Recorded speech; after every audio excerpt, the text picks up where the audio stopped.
Tío, sal de tu área de confort, no necesariamente tienes que salir siempre, pero sal de tu área de confort, explora y casi siempre la vida te va a llevar a una mejor posición. Sí. Casi siempre. Sí. Hola, bienvenidos a mi podcast Negociando Ando. Mi nombre es Claudia Velázquez y he querido abrir un espacio para explorar el arte de negociar en un mundo globalizado. Vamos a dar un enfoque divertido y práctico. Conversaremos con líderes, empresarios y profesionales de multinacionales sobre cómo las diferencias culturales influyen en nuestras decisiones, acuerdos y relaciones laborales y personales. Prepárate para reír, aprender y llevarte herramientas reales para negociar con éxito en cualquier parte del mundo. Hoy tengo el privilegio de estar con Carlos Mantilla. Encantado. Más que amigo, colega, trabajamos juntos en la misma compañía y quise invitarlo a este podcast porque siento que Carlos es una persona que nos puede aportar muchísimo a este podcast. La idea del podcast es poder llegar a muchos profesionales y personas que están arrancando en procesos de negociación multicultural. Recuerda que las negociaciones no solamente son de temas profesionales, pero también personales. Entonces, gracias, Carlos, por compartir tu experiencia. Un placer. Cuéntanos un poco sobre ti. Pues mira, yo soy malagueño con raíces madrileñas y vallesoletanas y también andaluzas, obviamente, porque nací en Málaga, pero mi familia, siempre lo cuento así porque no nací en Málaga casi de casualidad. Tengo un poco una familia mix. De hecho, no parezco andaluz y es el típico tópico cuando voy a un sitio me hablan todos en inglés porque no parezco Porque español. no parece, definitivamente no parezco pareces español. Y bueno, un poco por mis pesquisas empecé a ver que podía estudiar, que se me podía dar bien. Creo que la parte de administración de empresas siempre me llamó mucho la atención y hay una escuela buenísima que es ICADE, Universidad Pontificia de Comillas, y empecé ahí mi profesión, digamos, ¿no? Orientada siempre al mundo business. Aunque tengo un background un poco familiar de la ciencia de la salud, que luego andaremos un poco, pero sí, yo soy un poco el raro de la familia que siempre le ha gustado el tema mercantil, negociar y demás. ¿Y dónde empezaste esa carrera? Esa carrera la empecé en la Universidad Pontificia de Comillas, que está aquí en Madrid, donde actualmente vivo. Pero para ejercerla, entiendo que trabajaste en Santander. Sí, trabajé en Santander, pero previamente trabajé en consultoría farmacéutica, en lo que es a día de hoy IQVIA, que anteriormente se llamaba IMS Health, que todo el mundo lo conoce, porque es como la top monopolio de datos de venta de... Los que están en el medio... El medio lo saben todo, de hecho es más grande que muchas de las farmacéuticas a las que provee los servicios y los más 10 veces más grandes que Grunenthal. ¿Y arrancaste allí? Y ahí arranqué, sí. Ok, y luego pasaste a Santander, un tema más financiero, pero en compras. En compras, ahí surgió una oportunidad y dentro el Santander recluta mucha gente, quizá de mi universidad, tenía mi currículum, me ficharon y creo que iba por una posición de marketing y un poco en las dinámicas de grupo dijeron, este chico para compras. Genial. También tienes experiencias en MSD, has trabajado con farmacéuticas, hoy en día trabajamos en una farmacéutica, cuéntanos un poco eso. De la farmacéutica paso previamente por el Banco Santander, pero un poco también por casualidad. Se surgió la necesidad de que buscaban una persona que tuviera el background farmacéutico, que subiera del mundo farmacéutico, pero que tuviera unas skills de procurement mucho más analíticas o profundas. Como había estudiado, digamos, en el Banco Santander toda la filosofía de E.T. Kearney, que es una firma especializada en compras, pues ya mezclaban los dos ingredientes perfectos. El know-how del mundo farmacéutico con el know-how del proceso de compras como tal. De compras y demás. Entonces ya fue pasar del que se suele decir a cliente, ¿no? Tú cuando vas a cliente ves que los procesos, los tiempos, las personas es totalmente distinto, el foco es distinto, las herramientas son distintas y hay que adaptarse mucho al cliente porque aunque tiene un departamento de compras no es ni la mitad de profesionalizado normalmente que una empresa especialista obviamente en compras.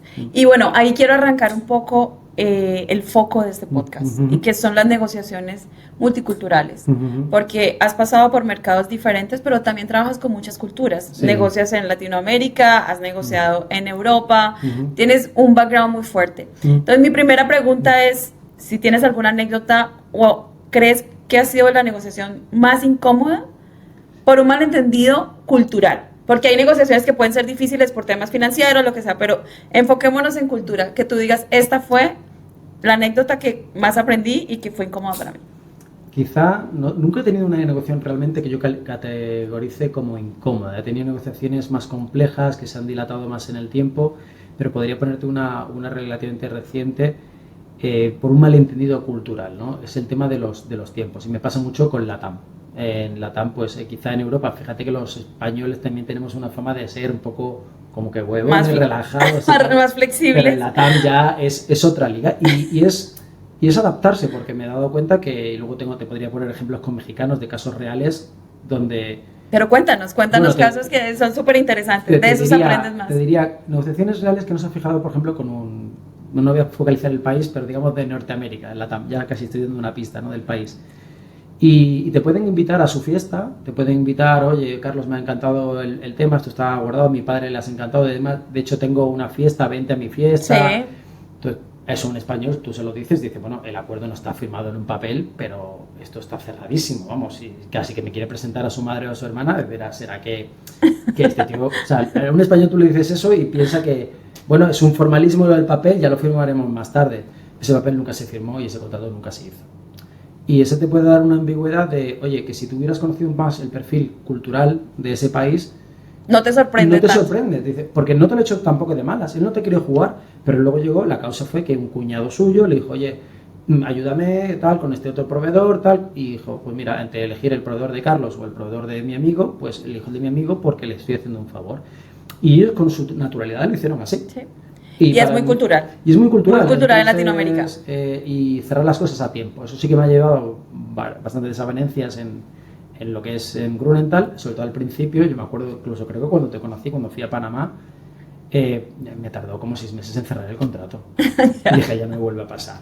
Entonces ya hablé con el proveedor y me dije, me traes una persona que no se va de Panamá hasta que firmemos las cosas. Pero ese es el aprendizaje que al final te da, que hoy en día ya tienes la experiencia y dices, ok, voy a negociar con la TAN y sé que puedo encontrarme con estas situaciones, sé que puede ser más extenso, no son 2, son 3 meses, y eso es lo que nos enseña. Y si pudieras describir tu estilo de negociación con una comida típica de tu país, de España, ¿cuál sería? Buena pregunta. Yo te diría que, en ese caso, te diría la paella. ¿Y por qué? Porque la paella suele gustar a todo el mundo. A mí me encanta. Y yo no es que crea que guste a todo el mundo, pero que sí me analizo muchas veces y con el tiempo voy un poco viendo cómo encajo mejor. Y por varios análisis, al final soy una persona bastante camaleónica. ¿Qué quiero decir con esto? Que me adapto mucho al que tengo enfrente. Eso puede ser una virtud o un defecto. Quizá no tengo un perfil muy marcado, pero tengo un poquito de todo. Cuando tengo que ser más asertivo o más directo o mucho más o simplemente callarme, me callo. Y eso es adaptarse, porque cuando estás en compras tienes que leer al otro, tienes que entender también hacia dónde te tienes que mover y no puedes actuar siempre igual. Yo creo que que seas camaleónico o flexible, vamos, que sí, que es fluya, una ¿no? Es una virtud para un área como compras, así lo veo yo. Sí. Entonces eres una paella que sientes que a todo el mundo le gusta. Más o menos le gusta porque tiene un poco de todo. Además, en la paella siempre, sabes que siempre si te gusta más el arroz, pues comes más el arroz. Si te gusta más el marisco, pues prefieres coger el marisco, te puedes dejar un poquito la verdurita al lado. En la paella tiene un poquito de todo, entonces yo creo que en las negociaciones aplico un poco de todo. Aplico números, sí que hay que aplicar números. Aplico pasión, sí que hay que aplicar pasión. Me callo si simplemente me tengo que callar. Entonces creo que eso quizá la experiencia, el tiempo o lo que discutíamos hace mucho, ¿no? Es decir, que no sabe uno si se hace negociador naturalmente si o te vas haciendo. O se hace. Yo creo que hay un poco de las dos cosas. Sí. Yo creo que y negocias en casa, con papá, con mamá, con tu pareja, con tus amigos, con tu jefe. Lo nuestro más, obviamente, en procurement con proveedores es lo más habitual, pero todo el mundo negocia desde que abre los ojos todo el tiempo hasta que se acuesta. Todo el tiempo estamos negociando. Y ahí viene una pregunta que, aunque ya me diste algunos ejemplos, lo puedes también trabajar en temas personales. Y de los fracasos aprendemos. Sí. Yo he aprendido muchísimo de los fracasos y esto es lo que me ha traído acá. Aprendemos todos los días. ¿Alguna vez has perdido un negocio por algo que creías que ya estaba obvio, pero que finalmente no lo era? Puede ser profesional, puede ser personal, lo que nos quieras compartir. Sí, claro. O sea, perderlo tampoco. Creo que muchas veces uno lo replantea, que eso es otra cosa que yo he ido aprendiendo de jefes. Un jefe mío me dijo una vez, las cosas nunca van tarde, simplemente que se replantea.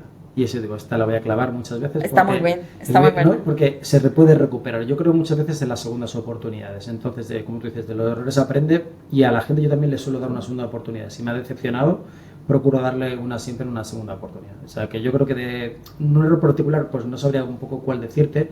Ha habido negociaciones más complejas que quizá el resultado no ha sido lo financieramente todo lo óptimo que uno quisiera o no ha llegado en tiempo. Entonces son cositas que uno tiende a cubrir para que el día de mañana no te vuelva a ocurrir. Y hay un mito, yo hace poco lo publiqué y es, las personas creen que hablar inglés es suficiente para negociar a nivel internacional. ¿Tú cómo lo ves? A ver, Obviamente en un contexto internacional ayuda, quien no, Sí. pero más a día de hoy, entre que puedes hacerlo muchas negociaciones escritas, que la inteligencia artificial casi que te puede doblar en directo. Hoy en día Hoy en sí. día el que no habla un idioma es pues Ya no es una limitante tan grande como obviamente antes. es una barrera porque en el tú a tú, si lo necesitas, como hemos dicho, con la TAM, el factor cultural yo creo que aplica mucho el tú a tú, Sí. ayuda mucho. Y te lo podría incluso centrar en España y te puedo contar hasta chistes y tópicos que tenemos de cada uno. Pero creo que el inglés... Pero no es- cuéntamelo. Te lo cuento también. Cerrando por el tema del inglés. ¿El inglés es una limitante? Obviamente en un tú a tú, creo que sí, pero a día de hoy, en el siglo XXI, ya no lo es tanto como antes. Pero ¿qué necesitas entonces para tener una buena negociación internacional? Internacional, conocerte un poco la cultura puede ayudar, pero también es la ciencia y la gracia de ir un poco de nuevas. Es un espíritu un poco romántico, de explorador, de ver un poco. Se negocia totalmente con un asiático, que con un alemán, que con un... Pero dentro de eso también se ve que un mundo globalista está cambiando. Entonces, por ejemplo, los alemanes antes tenían un estilo de negociación que ya va cambiando. Se van adaptando, nos vamos adaptando un poco, ¿no? Y llegan tarde a las reuniones y son mucho más flexibles, son mucho más graciosos de lo que uno se espera. También va por barrios. Y yo tengo alemanes que son de la vieja escuela y son gente joven, pero son de la vieja Sí. escuela. Y luego hay alemanes, como por ejemplo mi jefe, que es un cachondo y le puedes soltar cualquier broma en cualquier momento y es súper flexible, ¿no? Jamás dirías, por las pintas sí, es 100% alemán. Pero luego en el tú a tú es una persona que yo te diría que es más latino que muchos latinos. Claro, porque tienen también esta experiencia de trabajar con muchos latinos, ¿no? Claro, Y eso y- les da una visión totalmente diferente. Cuando trabajas con alguien que solo ha trabajado con su cultura, Ujú. es más chocante. Sí. Ahora vamos un poco con historias, aunque ya me has Sí. contado muchas historias. Pero ¿hay algún sesgo cultural que te haya jugado una mala pasada?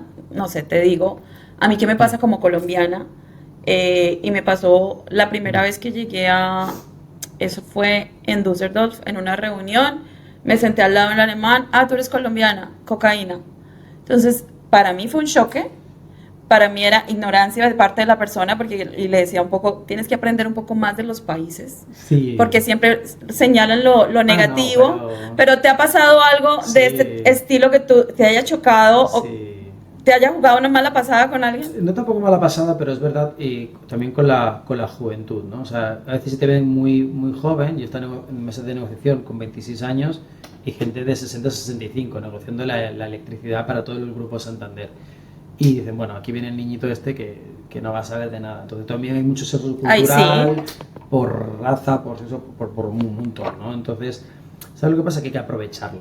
Es como el aikido, como el jiu-jitsu. O sea, que te vas a reír, me vas a decir que si soy andaluz, que soy un vago, que llego tarde. Bueno, ¿sabes? Pero yo le saco punta a todo. Yo lo aprovecho esa energía y luego lo revierto en la negociación. Y luego... La utilizas a tu favor. Claro, y una vez una persona también de Grunenthal, ella es irlandesa, dice, yo flipaba con tu estilo de negociación, no, en un caso donde realmente no había una oferta mejor, prácticamente era muy difícil de rebatir y demás, y nos hicieron una mejor oferta todavía, ¿no? Y aún así puse cara de póker y dije que no era suficiente, pero no había suficiente porque realmente no había un budget para ellos. Yo me la estaba jugando un poco de farol, pero perfectamente sabía que podían conseguir algo más. Incluso para el proveedor, si ellos me pasan una oferta y yo le digo sí, dicen, igual me he pasado de generoso con Carlos, ¿no? Yo puse una cara por lo visto. Yo no me di cuenta, yo lo hice naturalmente y ella me dijo después de la reunión, dice, tú la frialdad con lo que dijiste, pero a la vez con una sonrisa, con un charming skills que dijo, es increíble como el proveedor se ha fundido y te ha vuelto a aceptar la siguiente oferta. Dice, yo no pensaba, y estaba mi jefe y la compañera, en los dos con cara de póker mirando al suelo porque no eran capaces diciendo, si ya este resultado es bueno, aunque a lo mejor el valle de luego haya que limarlo un poco, pero estamos a una pulgada. Ya. Dice, Pero tú conseguiste más. Aún así tú le conseguiste, pero 200.000 euros más a lo mejor. Y dije, pero es que esto luego lo vamos a utilizar en la implementación. O sea, realmente no había budget. Yo tampoco no me gusta extorsionar ni mucho menos al proveedor. Sí, y siempre tiene que haber un ganar-gana. O sea, Claro, y yo la sabía intención ellos, tampoco es que haya un y beneficio. ellos nos han utilizado en buen sentido para luego abrir cancha con otros clientes. O sea, yo sabía, y además, te digo, ha sido la negociación además más fácil y yo quería ser proveedor, fue súper natural, un estilo, fui súper relajado, creo que lo negocié. Era verano, creo que mi jefe me llamó y dice, tienes que hacer esto en dos minutos prácticamente, si puedes venirte. Y le dije, no tengo traje. Voy con unos pantalones casi, digo, piratas, azulitos que llega al tobillo y una camiseta blanca, me acuerdo, digo. Y este es el estilo, digo, voy a ir así, y dice, bueno, ven como puedas. Y confió y salió todo en la mar de bien, la verdad. Que ese sesgo cultural a veces lo puedes utilizar. Y ella, es que me acuerdo porque ella lo enfatiza, dice, es que cómo se nota que los mediterráneos o los latinos, ¿no?, de aquí de Europa, dice, fluís. Y me puedo cagar en tu madre, pero me lo dices sonriendo, entonces pero claro, no me puedo enfadar contigo porque me lo estás diciendo de buena forma. Me refutas como proveedor o me rechazas como proveedor, pero no me puedo enfadar contigo. Digo, pues yo no me doy cuenta, pero por lo visto es algo que nos valoran bastante. Y esa habilidad, por ejemplo, en Alemania o en los países más fríos, no la tienen. Tienen un montón de cualidades. Un poco con suposiciones culturales, porque también nosotros tenemos sesgos. Sí, es normal. Y es normal. Es normal. Y pasa en la vida, a veces cuando conocemos a una persona, pero a nivel de negociaciones, ¿has tenido que desaprender un sesgo? ¿Alguien te ha enseñado? Mira, es que definitivamente, por decirte algo, los mexicanos no negociamos de X forma. ¿Lo has aprendido un poco en el camino con algún? Sí, y por ejemplo, el ejemplo más natural sería con los alemanes, ¿no? Ya te digo, los alemanes al principio uno puede pensar que son súper inflexibles. Y es verdad que no son muy creativos a la hora de buscar soluciones, pero si tú las buscas, normalmente las sueles encontrar. Y tengo múltiples ejemplos, no lo voy a centralizar y puntualizar, evidentemente, porque son confidenciales, pero ahí incluso con estrategias de monopolio hay margen de mejora y te tienes que ganar esa confianza también con los alemanes. Y creo que se puede perfectamente buscar y he desaprendido que, oye, a lo mejor aunque vayan muy directo y te digan que no a la primera, puedes existir en la segunda y en la tercera. Pero eso es una habilidad que tú tienes al final, ¿no? Que tienes que desarrollarla para poder moldear, porque al final tienes que saber hasta dónde puedes llegar con ciertas culturas. Sí. ¿Sabes? Hay como un límite. Y otra que te diría también con los alemanes es aprender a callarte. Eso es un tip que me dieron de pequeñito en la primera, creo que fue en Banco Santander, digo pequeñito, ya ha llovido. Pero una de las primeras cosas que me dijeron, y siempre se lo recordaré a este gerente, me dijo, tienes que aprender a callarte, pero no era el mal plan, porque yo no entendía, digo, ¿a callarme por qué? Pero si no considero que sea rudo ni mal educado. No, es que tú a veces pisas a la persona hablando. Es una interrupción, es una cosa totalmente cultural y puede incluso de tu personalidad. Sí. Porque a lo mejor en mi Andalucía querida lo hacemos mucho y es algo natural. Pero te das cuenta que cuando estás hablando con alguien superior a ti, o por años, o en otro, o por jerarquía, o tu proveedor, o simplemente por educación, tienes que esperar a que hable. Sí. Entonces, mejor, tienes que aprender a escuchar más que hablar. Tenemos dos oídos, una boca y eso es por algo. Y eso hay que aplicarlo, ¿no? Y entonces yo me costó un poco me hirió un poco el sentimiento porque digo, si yo le pongo una voluntad tremenda, si tengo muchísimo trabajo y no quiero que me vean como un junior, yo lo que creo que mi análisis es que yo pretendía solucionarte el problema antes de que tú me lo terminaras de contar. Y eso a veces podía solucionarte porque era más eficiente, más tiempo y nos íbamos pronto, y hay otra gente que no, que quiere contarte todo. Aunque tú ya sepas el problema en el mercado, tú ya sepas perfectamente cerrar la negociación mejor que esa persona incluso, que te está pidiendo la ayuda, déjale que hable. Aplicado con los alemanes. Y esto me lo dijo, no me acuerdo que una persona, pero lo escuché seguramente, no creo que fuera un podcast porque esto de hace mucho tiempo, pero sí que me dijo, ¿sabes por qué los alemanes escuchan tanto? Porque tienen el verbo al final. Sí, me lo enseñó una amiga que estaba aprendiendo a hablar alemán. Eso crea una cultura milenaria. Entonces el alemán se te queda... Otra vez. Se te queda muchas veces esperando y educadamente te espera que hables. A que termines. A termines por lo menos la frase, ¿no? Sí. Quizá no el argumento, pero que sí, la frase. Muchas veces están como... Y a veces cuando tú llevas una hora hablando, dices, es que no me habla, pero para ellos es totalmente natural. Y para nosotros es muy natural, y yo creo que tú y yo tenemos, no sé si es el defecto o virtud, pero el don de la palabra. Nos salen letreros, y aprender a callar es parte del proceso. También hay que saber cuándo hacer silencio. Otra frase muy parecida me dijo, esto fue un camarero porque yo trabajé en hostelería, y me dijo, sabiduría popular, ¿no? Me dice, el hombre tarda en aprender a hablar 3-5 años, ¿no? Y tarda en aprender a callarse 40. Y es verdad. Y es literal. Yo sigo aprendiendo a callar.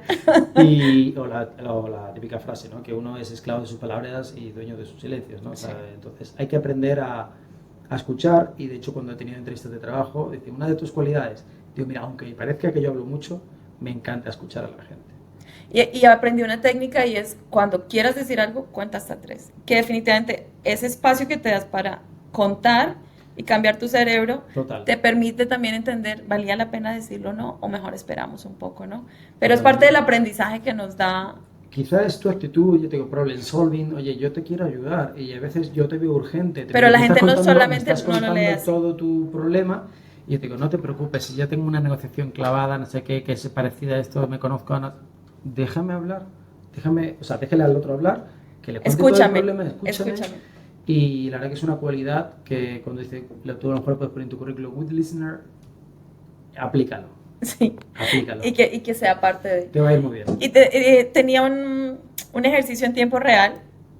A ver, te pongo una negociación con franceses. Uh-huh. ¿Cuáles son esos 3 primeros movimientos que tú debes tener en cuenta para negociar con los franceses?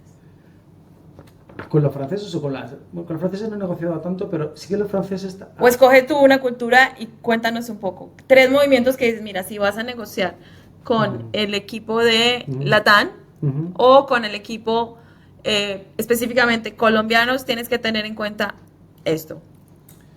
Que van a llegar tarde o que te van a servir el café primero 5 minutos. Es que está muy relacionado con lo que te había comentado antes. Por ejemplo, con los alemanes, el primer tip que te diría es dejarle hablar, ¿no? O sea, dejarle hablar. No presuponer nada, también te lo diría como un consejo, porque que tú crees que la prioridad es el dato, la prioridad es el delivery, la prioridad es la calidad, revísalo todo. Porque a lo mejor hay luego una desavenencia y te pueden poner ay, faltaba un puntito al final de la frase. Son muy llevados al detalle, ¿no? Entonces tienes que llevar al detalle y por último trata de sonreír, porque no tienen esa cualidad. Pero sabes que yo creo que eso lo aplicaría para todos. Y yo creo que cuando eres empático, cuando sonríes, cuando estás al detalle y conoces muy bien tu negociación. Quizá con los asiáticos no tanto, pero los asiáticos son otro cultura, no pillan muchas veces la ironía. He negociado un poco con ellos, pero tú no le puedes decir, mira, he visto pasar un gato verde. Y te quedan diciendo, un gato verde no existe. No entienden la broma, la ironía muchas veces. Seguro que la tienen, pero yo no la he aprendido todavía. Entonces, ese humor o esa ironía muchas veces la puedo jugar con un inglés, la puedo jugar con un francés o un alemán, y por supuesto con un latino, pero no puedo aplicarla con asiáticos. Con un asiático, porque van a otro ritmo, otra cultura. O sea, es totalmente muy diferente a la nuestra. Y creo que ellos sí se centran en los números y también ellos pues tienen también su fama de que, sobre todo si trabajas en el sector textil, importas y demás, y ellos venden todo, hay muchísimo pirata. Tú tienes que tener muchísimo cuidado. Tú piensas que pueden ser muy formales y realmente hay muchísimo fraude por lo que viene por parte del mercado asiático y hay que tener muchísimo cuidado. Hay que leer un poco, ¿no? Yo creo que hay que prepararse. Que piratas, no quiero decir que sean más piratas unos que otros, pero tienes que prepararte muy bien. Están disfrazados quizás de oye, uno a día de hoy es primera potencia, piensa que todos los proveedores chinos entonces van a ser de fiar y como en todo, como hay mayor cantidad, pues proporcionalmente pues parece que hay más, ¿no? Sí, yo creo que es un poco de proporcionalidad. En todo el lado, pero si vas a tener más probabilidad si vas al mercado asiático, tienes que hacer mucha due diligence de que este proveedor es fiable, que te va a responder, sobre todo si vas a hacer ya negociaciones importantes, no presuponer nada. Y ahí mencionas algo importante, no presuponer. ¿Hay algún tipo de ritual, digámoslo así, que Carlos haga? Voy a entrar a una negociación súper importante. ¿Tienes un ritual que dices, yo antes de negociar, este es mi ritual, para que no me pasen tipo de cosas? Antes me lo preparaba mucho, ¿no? Es verdad que con cualquier presentación mi recomendación es siempre tenla muy bien atada. Mejor hablar 2 slides que 10 que lleves mal. Mejor llévate 2 y céntrate en esas 2 y tal. Ten mucha confianza en ti mismo, sobre todo si ya tienes experiencia. No te digo que tengas mucha confianza en ti mismo si acabas de arrancar, pero si tienes experiencia en ti mismo, yo he hecho negociaciones con muy poca preparación, pero una seguridad tremenda en mí mismo y lo que podía decir y lo que no. Y cuando le puedo incluso utilizar al otro como diciendo, puede ser un buen closer, puedo cerrarte aquí el acuerdo, pero no está en mi potestad. Así que dame tu mejor oferta que yo le voy a pasar aquí. Ya le saco algo más. Entonces, una táctica que a veces utilizo, que si quiero cerrar, yo digo que cierro yo, y si quiero no cerrar porque me interesa no tener, quiero hablar con otro proveedor, digo, dame tu mejor, que voy a hablar con otro. O sea, creo que esa estrategia funciona muy bien. Y se está perdiendo mucho el face to face. Yo creo que negociaciones críticas o estratégicas necesitas o debes intentar contactar con esa persona. Pero creo que ahí vamos a tener un reto importante en el futuro. Sí, a día de hoy ya lo vivimos, cada día va a ser más complicado y tenemos que empezar a prepararnos un poco para esto, ¿no? Yo sigo repitiendo mis negociaciones de LATAM, las críticas, voy a LATAM y lo negocio. Y me está yendo bien. Él tuvo que ir hace poco a Estados Unidos y prácticamente no consiguió ningún ahorro, salvo un par de cositas, pero el apoyo de negocio fue tan apreciado que ahí está el valor del departamento de compras. Y va a depender mucho también de qué cultura estamos hablando, porque Sí. dices, en Latam tú te sientas a negociar y la negociación puede que se cierre en la cena. Es posible que se cierre en la cena, con Estados Unidos también. Entonces yo creo que va a depender mucho de qué cultura estamos hablando. Ahorita me hablaste de una negociación en la cual hubo, digamos, en juego algo de dinero, pero ¿has tenido alguna en la que digas, bueno, en esta hubo un riesgo importante y le di la vuelta para convertir esa crisis en una oportunidad?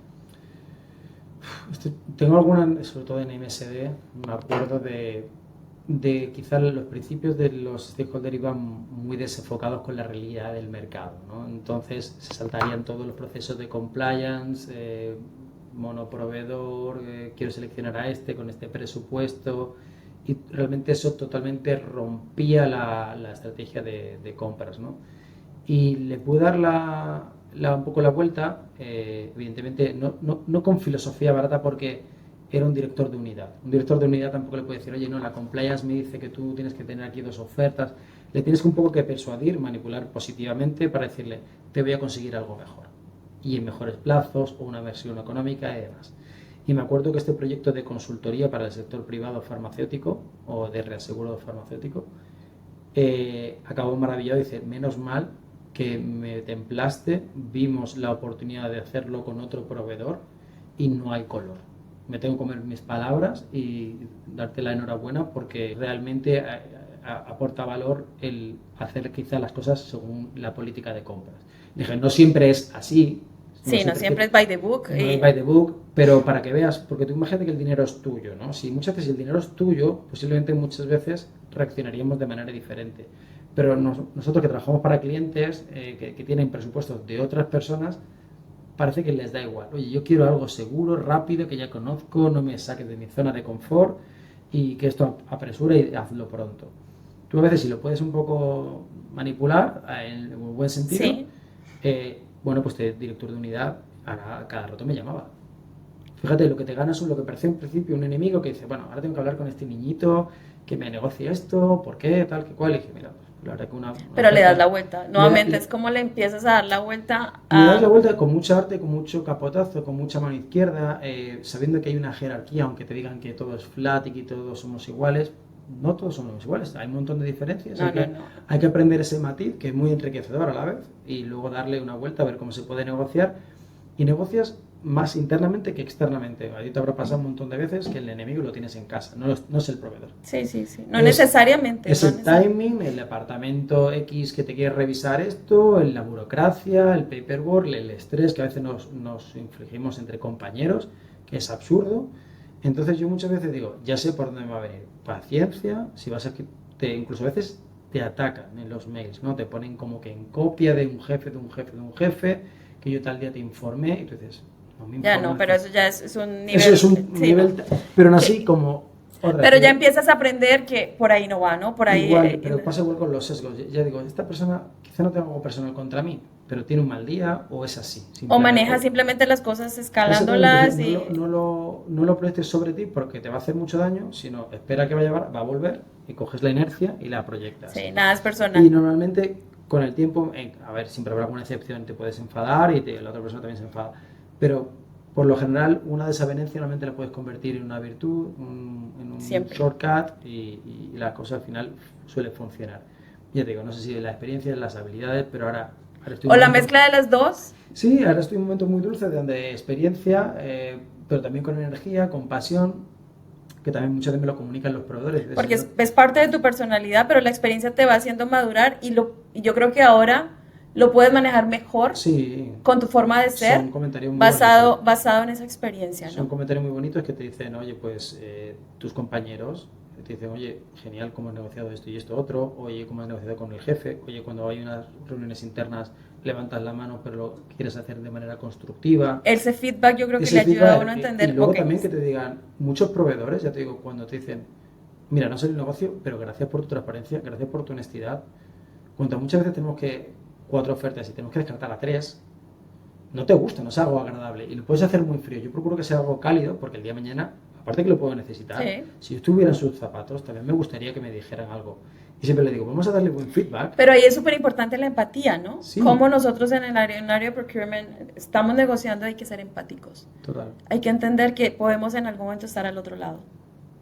Pero sé que no va a venir bien, ya te digo, incluso porque sea interés egoísta, porque lo pueden necesitar mañana, sí. Es que a ellos les vas a ayudar mucho cuando tradicionalmente te vienen con una oferta alta y lo descartas porque son altos, no son competitivos, se lo dices, oye, estás un 20% por encima de la media del mercado. Por eso estás perdiendo cuota de clientes. Y a lo mejor te dicen, algunos se lo va a tomar bien, otros se lo va a tomar mal, pero la mayoría se lo toman súper bien. Claro, y van a empezar a revisar un poco más. Muy raro, vamos, solo tengo un ejemplo de un proveedor y dijo, mira, yo no participo en RFQs, yo no participo en tenders, no participo en competencia. A mí me llaman por mi marca y esto es lo que soy. Y eso es lo que ofrezco. Y esto es lo que ofrezco, digo, me parece muy bien. Yo tengo el deber de hacer una due diligence en el mercado como si el dinero fuera mío y voy a contemplar con... Que es un proceso normal, ¿no? Y me dicen, bueno, yo lo hago, y luego ya empieza un poco a recoger cable y te dicen, bueno, yo participo porque eres tú y te conozco y quiero ganar a ese cliente también. Pero tú dices, bueno, es que no todo el mundo tiene que encajar. Yo te digo, yo soy muy camaleónico, no espero que los demás lo sean. Pero a mí me interesa ser camaleónico. Y hay un abanico completo de formas de negociar. O sea, yo creo que y hay que entenderlas y hay que saber hacia dónde van. Totalmente. Carlos, la idea es que este podcast llegue a muchas personas que pueden estar arrancando, pueden estar iniciando y a veces la experiencia te da mucho más aprendizaje que lo que hablábamos ahora, by the book. Ani, si pudieras darle un consejo a alguien que está arrancando ahora con negociaciones internacionales, porque una cosa es yo sentarme a negociar con otro colombiano, empiezo chiquito con mi país, pero empiezo a extenderme, ¿qué les aconsejarías a esas personas que están empezando a negociar con otras culturas? Bueno, quizá también me analizaría yo mismo, qué estilo de comunicación tengo, porque si estás arrancando es muy bueno que también te puedas influir de la teoría. Yo entiendo que a veces es pesado, que es duro, pero se necesita. Se necesita un montón. Entonces, quizá en nuestro tiempo no estaba tan profesionalizado el área de compras, pero ahora tienes talleres o workshops de estilos de comunicación, estilos de negociación, estilos de personalidad. Los enneagramas da para hablar otro podcast entero. Pero te ayuda muchísimo para entender qué habilidades tienes. Te vas a sentir totalmente reflejado. Y a veces cuando esos talleres te obligan a decir, oye, ahora tú vas a hacer una negociación y no vas a parar de interrumpirme. Ahora te retienes una negociación y vas a ser una persona súper analítica, súper callada, y eso, aunque sea un roll and play entre compañeros que lo tengamos que improvisar porque te han dado un papelito y tú luego tienes que... Era increíble, ese tipo de roll and plays, como la gente se lo adaptaba tan rápido, que decías, es que perfectamente me he encontrado ese stakeholder, a ese proveedor delante. Entonces, si estás arrancando, un poco hay unos tests muy rápidos, ves tu personalidad, tu estilo de comunicación y tu estilo de negociación. Autoconocimiento, ¿no? Autoconocimiento. Esto también tiene la contrapartida, cómo negociar con el eneatipo 1, el eneatipo 2, el eneatipo 3, el eneatipo 4. Eso te va a ayudar un montón, sobre todo si estás arrancando. Cuando ya tienes experiencias, no te acuerdas que eres un eneatipo 4, pero ya más o menos digo, esta persona es súper analítica, le tengo que ir con el Excel y presentando los resultados arriba. Y aplica para las negociaciones con tu jefe, con tus compañeros. Totalmente. Entonces, eso con tu jefe, con tu compañero, lo estás viendo. Oye, mi jefe necesita que siempre le confirme las cosas, que he recibido un mensaje. Pues, confírmale los mensajes. Tienes que saber qué necesita la otra parte. El otro, yo te digo, ¿se puede adaptar o no?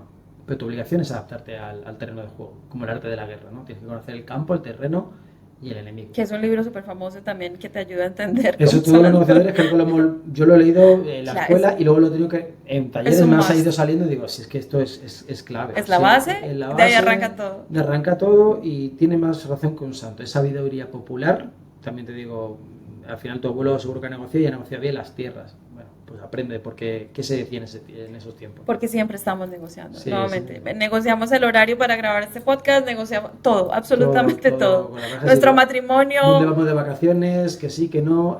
Aprende muchas veces con el sexo opuesto, también tienes que tener ese...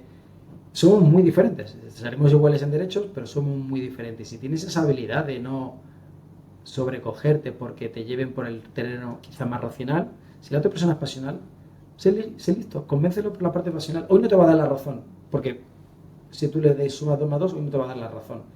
Pero quizá mañana, si tú le persuades, te da la razón. ya te metiste con el tema del sexo opuesto y ese tema me parece súper interesante. No, pero es que... pero lo digo de buena forma, porque yo creo que sí tenemos diferencias. Total. Por tema de género, buenas, y son muy buenas. Yo claro, cada uno tiene las negociando habilidades. con mi padre y mi padre negociando con mi madre, y de los dos tenían su estilo. Y siempre ganamos, no es broma. Por supuesto, él reina y ellas gobiernan, eso es un clásico, y por ahora no hay nadie que lo pueda refutar. No, es broma. Pero yo creo que lo que tú dices se aplica en todo. Sí. Se aplica en la vida profesional, se aplica en la vida personal. Tengo 2 preguntas últimas. ¿Cuál es el mejor consejo de negociación que has recibido? Puede ser personal, nuevamente, puede ser profesional. Pero eso que te dejó marcado y que siempre aplicas. Te diría consejos, que sí te puedo decir 2. Uno lo hemos comentado mucho, el saber escuchar. Que no es un tópico que, qué bonito es saber escuchar. Saber escuchar con mayúsculas, ¿no? O sea, entender que es saber escuchar. Porque a veces saber escuchar es también saber hacer preguntas, ¿no? Oye, dedicarle el tiempo necesario a la gente. Entonces, porque una cosa es oír y otra cosa es escuchar. Escuchar. Entonces, ¿qué realmente te preocupa? Ahí es donde tú tienes que tener esa habilidad de saber escuchar. Y otro consejo también, que creo que está un poco en desuso, es la lealtad. La lealtad a tu equipo, la lealtad a tus compañeros, y eso me lo dijo otro tío en una entrevista, y digo, esta la voy a clavar en la próxima entrevista de trabajo que tengo, porque él me dijo, defínete en 3 atributos, y elige los míos, y él empezó con uno y me dijo, lealtad. Soy súper leal a mi equipo, los voy a defender a capa y espada, pero no a los de arriba, a los de aquí y a los de abajo. Y dije, brutal. Eso si tú lo pones el día de mañana en contexto y lo pones en negociaciones y tal, cuando ven que la gente o mis compañeros ven que defiendo al departamento de P2P, a otros compañeros, a otros sourcing managers, y que le defiendo su causa, esa lealtad te hace ser luego un buen líder. Entonces, si tienes también aspiraciones de líder, tienes que demostrarlo, evidentemente, con un montón de skills, pero una que se menciona creo que poco es la lealtad. Y la lealtad bien entendida, porque evidentemente una lealtad no significa que te vaya a regalar los oídos y te vaya a decir que sí siempre. Pero una lealtad en valores, y te voy a decir, oye, Claudio, te has equivocado en esto o en lo otro, y con total transparencia. Yo con mi jefe, una de las cosas que tiene quizá la compañía en la que estoy actualmente es la capacidad de poder hablar. Y yo no me callo nada. Es verdad que hay que saber cuándo decirlo. Pero creo, y tú me conoces. Sí. No, pero está bien, tenemos mucho en común en eso. Y yo sé que cuando pongo la manita, la gente a veces un poco tiembla y dice, porque ya va a hablar, pero como procuro endulzarlo, pero no porque me interese, sino que decir, señores, hay una salida, una alternativa. ¿Se puede analizar? Bien, que no, pues no pasa nada, yo lo ejecutaré como me lo decís. Pero cuestionas. Y yo creo que el tema de lealtad va con la última pregunta y puede ser que esa sea tu respuesta, es ¿qué no es negociable para Carlos? Pues quizá la lealtad, ¿no? La lealtad, los principios, tus valores, también es un poco un tópico, pero ¿por qué son tópicos a veces? Porque llevan más razón que un santo, ¿no? Entonces, si tú eres fiel a tus principios, yo soy muy transparente y no puedo con la incongruencia. Entonces, nada que tú creas que me conoces, no te voy a cambiar, posiblemente sea siempre igual. Y yo, aunque yo te digo, me adapto mucho, pero hay una esencia que se mantiene. Hay una esencia que se mantiene. Y Carlos es íntegro. Y no te voy a decir A para luego mañana te decir B. Eso a mí me fastidia mucho. Si te paso a B, te voy a dar argumentos y te lo voy a dar con tiempo. Y está bien cambiar de opinión, pero eso no significa que la esencia se pierda. Claro, entonces para mí la falta de integridad en todos los sentidos a mí me da mucha rabia. No puede ser que tú tengas unos principios y unos valores y mañana por querer llevar razón los cambies. A mí eso me choca mucho y para mí no creo que no es la palabra, no es negociable, pero no, hay cosas que definitivamente es una línea roja y no quiero y esa no la atraviesas. Y en el momento que, y esto también para las personas que están arrancando, cuando tú veas que ahí no es. O sea, como dice, ¿no? Para uno puede ser un valor de 20 y para otro puede ser un valor de 10. Eres la misma persona, pero para unos te van a valorar más, otros te van a valorar menos. Entonces, aprende también a quererte, a valorarte. Y a decir no. Y a decir que no, y decir, si este no es, pues con mucho dolor, coges y te vas de sitio. Si ahí no es, no es. Y eso va a ser muchas veces por las personas que tengas. Si tienes a lo mejor un coach o un mentor o que te puede ayudar bien, pero muchas veces no lo tienes y estás solo ante la batalla. Tienes a lo mejor un jefe o una jefa complejo, por decirlo de alguna manera, y te capa y te limita. Sal de tu área de confort, no necesariamente tienes que salir siempre, pero sal de tu área de confort, explora y casi siempre la vida te va a llevar a una mejor posición. Sí. Casi siempre. Sí. Totalmente de acuerdo. Carlos, te agradezco muchísimo. Un placer. Podemos hablar horas y horas. Don de la palabra lo tenemos, como he Sí, dicho antes. lo tenemos. Y un placer, la verdad, que el primer podcast, y a ver si me invitas a otro. Vamos a hacer una segunda serie. Esta es la Sí. primera serie que vamos a hablar de multicultural. Sí. Gracias por tus ejemplos, gracias por tu tiempo, porque sé que también estamos en una época de verano, en donde estamos de vacaciones, pero me sacaste este tiempo para trabajar en el podcast. De verdad, te lo agradezco mucho. Me alegro un montón y que te tengas muchísima suerte. Gracias.